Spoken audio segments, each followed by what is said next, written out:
Assalamualaikum warahmatullahi wabarakatuh. Nama saya Ulin Nuha dari Teknik Mesin.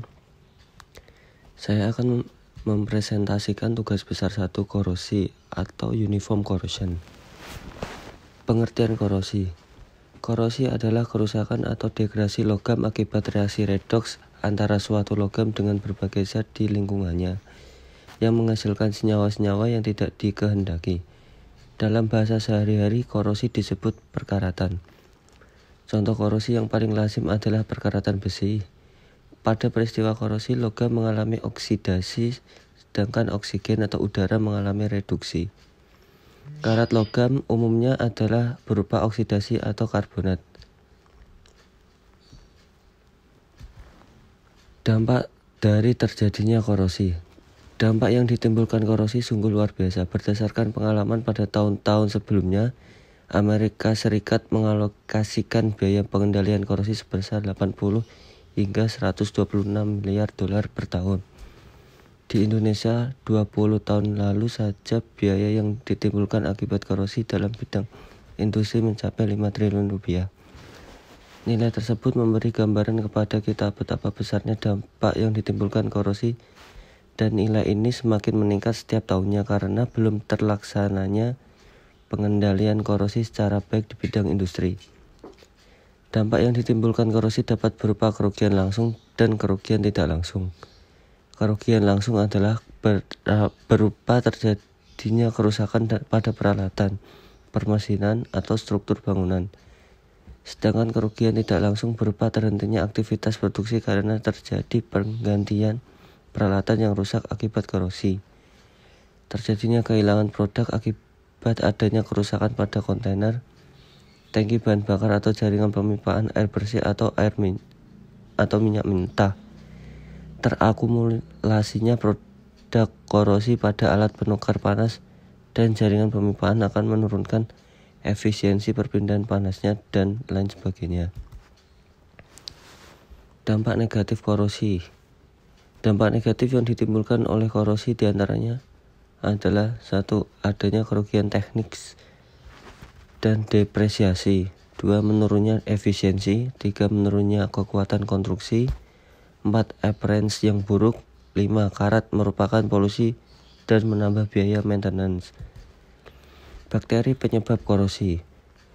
1. Bakteri reduksi sulfat. Bakteri ini merupakan bakteri jenis anaerob, membutuhkan lingkungan bebas oksigen atau lingkungan reduksi.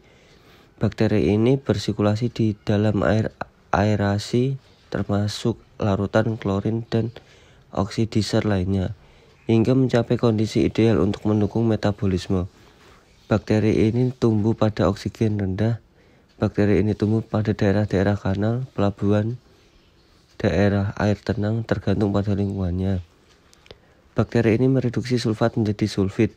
Biasanya terlihat dari meningkatnya kadar H2S atau besi sulfida.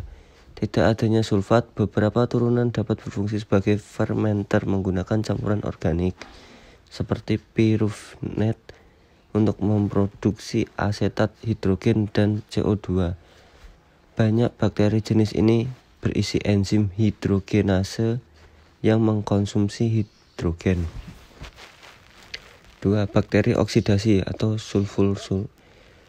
bakteri oksidasi sulfur sulfida. Bakteri jenis ini merupakan bakteri aerob yang mendapatkan energi dari oksidasi sulfit atau sulfur.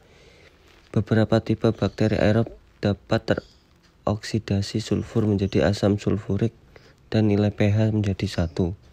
Bakteri Thiobacillus umumnya ditemukan di deposit mineral dan menyebabkan drainase tambang menjadi asam. 3. Bakteri besi mangan oksidasi. Bakteri memperoleh energi dari oksidasi Fe2+, Fe3+, di mana deposit berhubungan dengan bakteri korosi.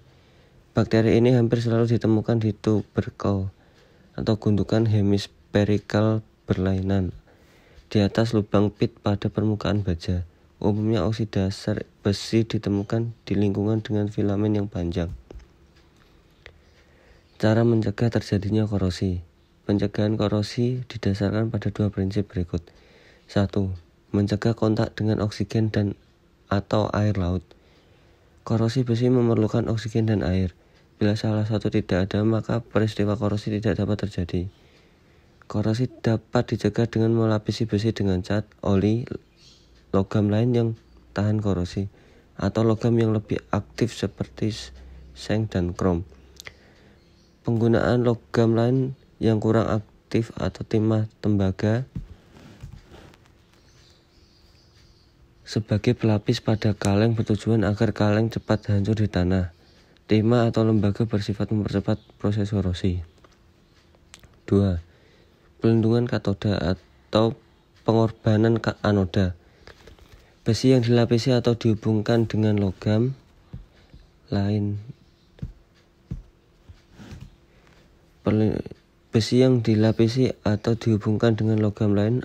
yang lebih aktif akan membentuk sel elektrokimia dengan besi sebagai katoda. Di sini besi berfungsi hanya sebagai tempat terjadinya reduksi oksigen. Logam lain berperan sebagai anoda dan mengalami reaksi oksidasi. Dalam hal ini, besi sebagai katoda terlindungi oleh logam lain sebagai anoda atau dikorbankan. Besi akan aman terlindungi selama logam pelindungnya masih ada atau belum habis. Untuk pelindungan katoda pada sistem jaringan pipa bawah tanah lazim digunakan logam aluminium atau Mg. Logam ini secara berkala harus dikontrol dan diganti. Membuat alloy atau paduan logam yang bersifat tahan karat, misalnya besi dicampur dengan logam Ni dan Cr menjadi baja stainless. 72% Fe, 19% Cr, 9 Ni.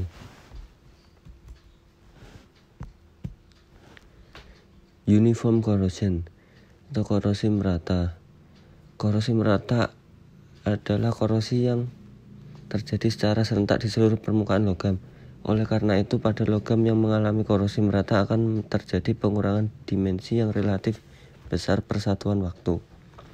Kerugian langsung akibat korosi merata berupa kehilangan material konstruksi, keselamatan kerja, dan pencemaran lingkungan akibat produk korosi dalam bentuk senyawa yang mencemarkan lingkungan.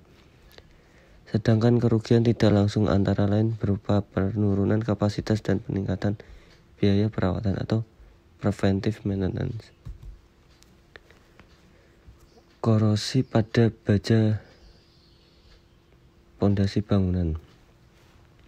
Korosi yang terjadi pada baja tulangan adalah korosi seragam atau biasa disebut uniform corrosion. Korosi memang hanyalah fenomena di permukaan material.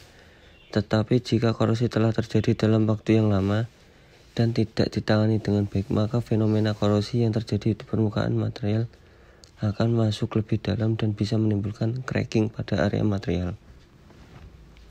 Hal ini tentu sangat merugikan baja yang seharusnya dapat menahan beban yang berat. Penyebab korosi pada besi baja pondasi bangunan.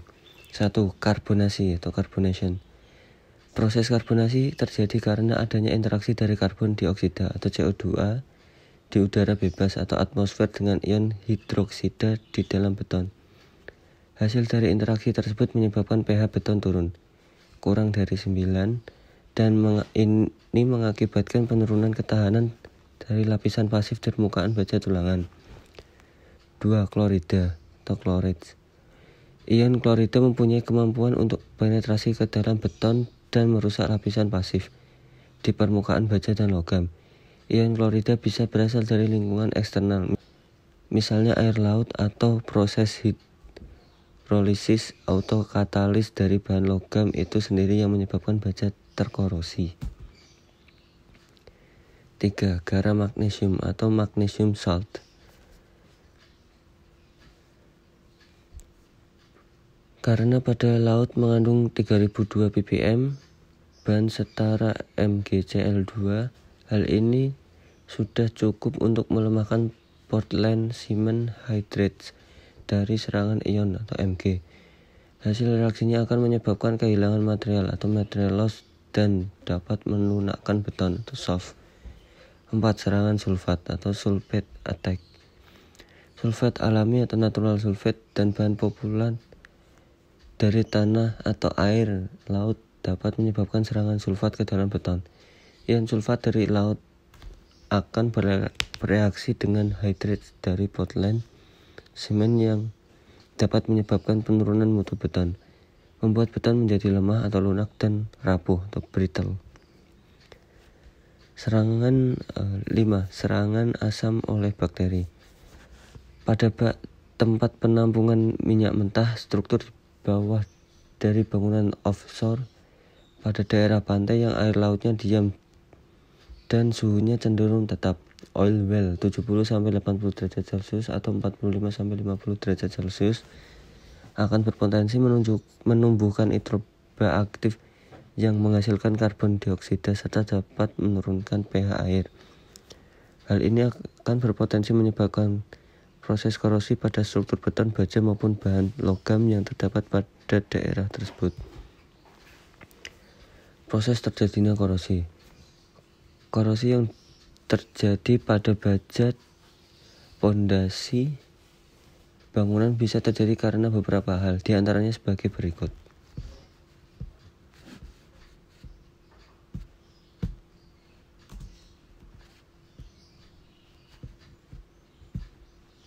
Satu, besi baja yang akan digunakan untuk struktur bangunan tidak diproteksi. 2. Adanya air dari hasil sisa-sisa reaksi antara semen dan air. 3.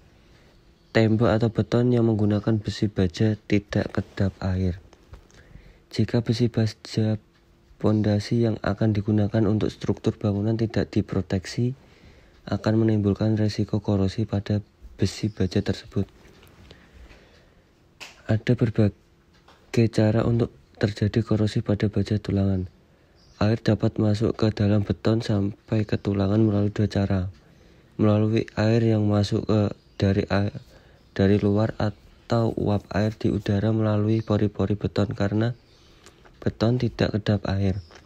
Bila ada sisa-sisa air yang tidak ikut ke reaksi pada saat pencampuran semen dengan air yang tertinggal bisa mengenai baja tulangan dan akan menyebabkan korosi pada baja tulangan yang tidak diproteksi karena unsur-unsur yang ada pada air akan bereaksi dengan baja yang menyebabkan baja menjadi terkorosi. Pencegahan korosi pada baja tulangan. Pengecatan.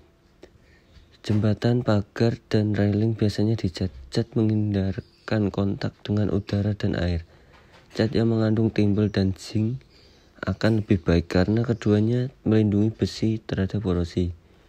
2. Tin plating atau pelapisan dengan timah.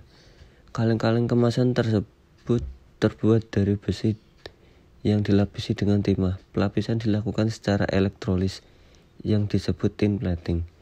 Timah tergolong logam yang tahan karat, akan tetapi lapisan timah hanya melindungi besi selama lapisan ini utuh atau tanpa cacat. Apabila lapisan timah yang ada rusak, misalnya tergores, maka timah justru mendorong atau mempercepat korosi besi.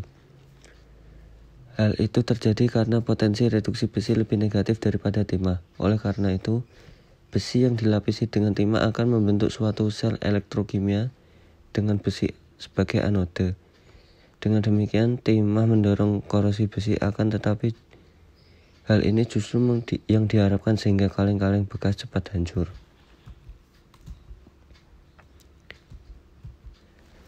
3. Galvanisasi, pelapisan dengan zinc. Pipa besi, tiang, telepon, dan berbagai barang yang dilapisi dengan zinc berbeda dengan timah. Zinc dapat melindungi besi dari korosi sekalipun lapisan tidak utuh. Hal ini terjadi karena suatu mekanisme yang disebut perlindungan katode.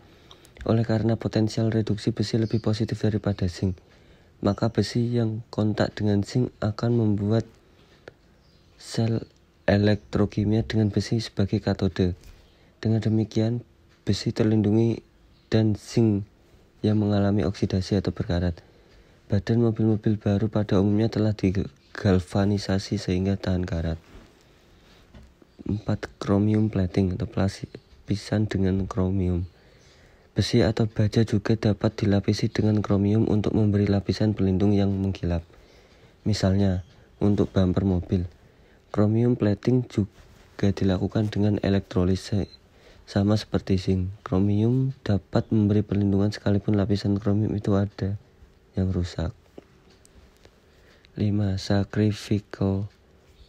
Sacrificial protection atau pengorbanan anode. Magnesium adalah logam yang jauh lebih aktif, berarti lebih mudah berkarat daripada besi. Jika logam magnesium dikontakkan dengan besi, maka magnesium itu akan berkarat, tetapi besi tidak. Cara ini digunakan untuk melindungi pipa baja yang ditanam dalam tanah atau badan kapal laut. Secara periodik, batang magnesium harus diganti. Kesimpulan, korosi adalah teroksidasinya suatu logam. Korosi adalah kerusakan atau degradasi logam akibat reaksi dengan lingkungan yang korosif. Korosi dapat juga diartikan sebagai serangan yang merusak logam karena logam bereaksi secara kimia atau elektrokimia dengan lingkungan. Korosi adalah peristiwa rusaknya logam karena reaksi dengan lingkungan. Pada dasarnya peristiwa korosi adalah reaksi elektrokimia.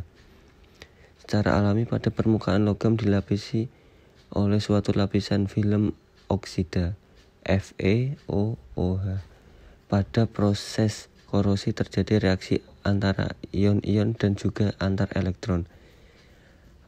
Anode adalah bagian dari permukaan logam di mana metal akan larut. Pencegahan korosi. Berdasarkan proses terjadinya, ada dua cara yang dapat dilakukan untuk mencegah korosi, yaitu perlindungan mekanis dan perlindungan elektrokimia. Korosi merata adalah korosi yang terjadi secara serentak di seluruh permukaan logam. Oleh karena itu, pada logam yang mengalami korosi merata akan terjadi pengurangan dimensi yang lebih besar per satuan waktu. Kerugian langsung akibat korosi merata berupa kehilangan material konstruksi, keselamatan kerja, dan pencemaran lingkungan akibat produk korosi dalam bentuk senyawa yang mencemarkan lingkungan. Sedangkan kerugian tidak langsung antara lain berupa penurunan kapasitas dan peningkatan biaya perawatan atau preventive maintenance. Faktor yang mempengaruhi korosi yaitu kontak langsung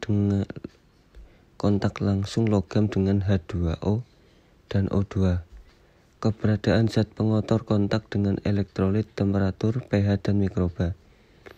Dampak yang ditimbulkan korosi dapat berupa kerugian langsung dan kerugian tidak langsung.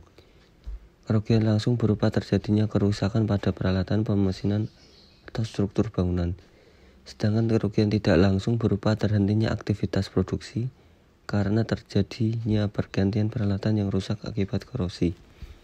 Bahkan kerugian tidak langsung dapat berupa terjadinya kecelakaan yang menimbulkan korban jiwa. Berikut adalah beberapa link yang saya ambil untuk referensi sebagai makalah. Sekian presentasi dari saya dan terima kasih atas perhatiannya. Assalamualaikum warahmatullahi wabarakatuh.